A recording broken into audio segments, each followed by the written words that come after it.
V ekološki trgovini Kalček pa smo tokrat klepetali z Jeleno Dimitrijevič o izgubi odvečne teže, ki je pomembna za lepši videz in boljše zdravje. Jelena, a je debelost resnično bolezen? Ja, debelost je dejansko bolezen, ko presežemo ta indeks telesne mase tam čez 30, ampak lahko tudi govorimo o težavah, tudi če so malo nižje številke. Povezano je seveda z sodobnimi boleznimi, tudi srčno-žilne bolezni, predvsem diabetes, različni tipi raka, različni vnetni procesi v telesu in če imamo odvečno težo, potem se tega moramo resno lotiti. Kako pa shujšati brez diete? Jaz vedno, ko govorimo o hujšanju, zmeri poudarjam, da ne hujšamo tako, da gremo na eno dieto, ki se bomo držali nekaj časa in potem se vrnemo nazaj v stare vzorce in potem absolutno ni možnosti, da trajnostno nekako rešimo to težavo, ki imamo. Debelost in težave z kilogrami so spet ena taka bolj kompleksna zadeva.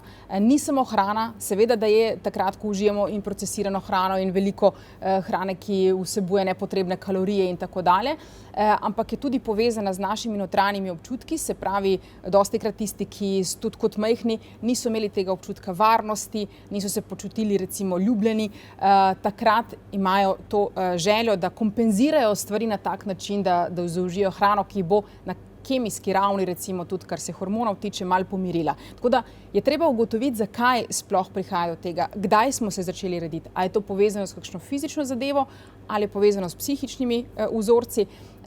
Poleg tega pa ta ritem, ki ga imamo v dnevu, ne samo kar se hrane tiče, se pravi, če ne uživamo polnovredne hrane, vidimo, kje smo, kako smo, delamo ene take dnevnike, vidimo, kaj počnemo v življenju, kar se hrane tiče, spanja, telesne aktivnosti, vidimo, kje imamo kakšne težave in potem na podlagi tega hitro ugotovimo, kje je treba delati spremembe.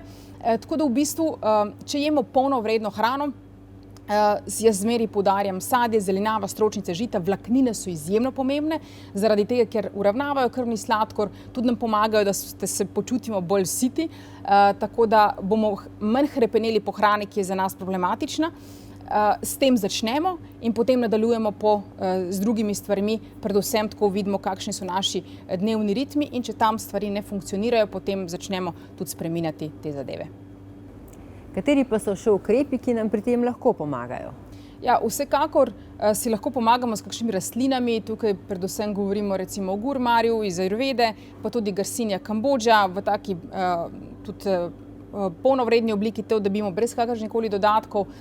Je treba začeti jemati dlje časa, redno, vsaj 3 do 6 mesecev, odvisno kakšne so težave. Lahko pa si tudi pomagamo s tem, da aktiviramo svoj limfni pretok, o tem smo se tudi pogovarjali, naj gledalci tudi pogledajo to oddajo, je zelo zanimiva zaradi tega, ker moramo nekako spraviti vse tiste stvari ven iz telesa. Razstrupljanje je izjemno pomembna stvar, ker vemo tudi, da se v maščobah kopičijo različne stvari, ki za nas niso najbolj optimalne, tako da različne masaže, savna, fantastično, odvisno tudi od tega, kakšen smo tip. Začnemo se gibati pravilno, glede tudi na našo konstitucijo in zmožnosti našega telesa v tem trenutku.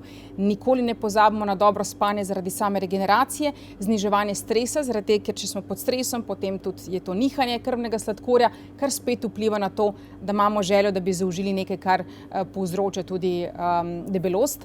Tako da spet poudarjam, če se ne znajdemo sami, veliko je teh programov, veliko načinov, da pridemo do informacij, potem pokličemo nekoga, ki se res pozna na to zadevo in potem vam bo pomagal, da pridete do trajne rešitve.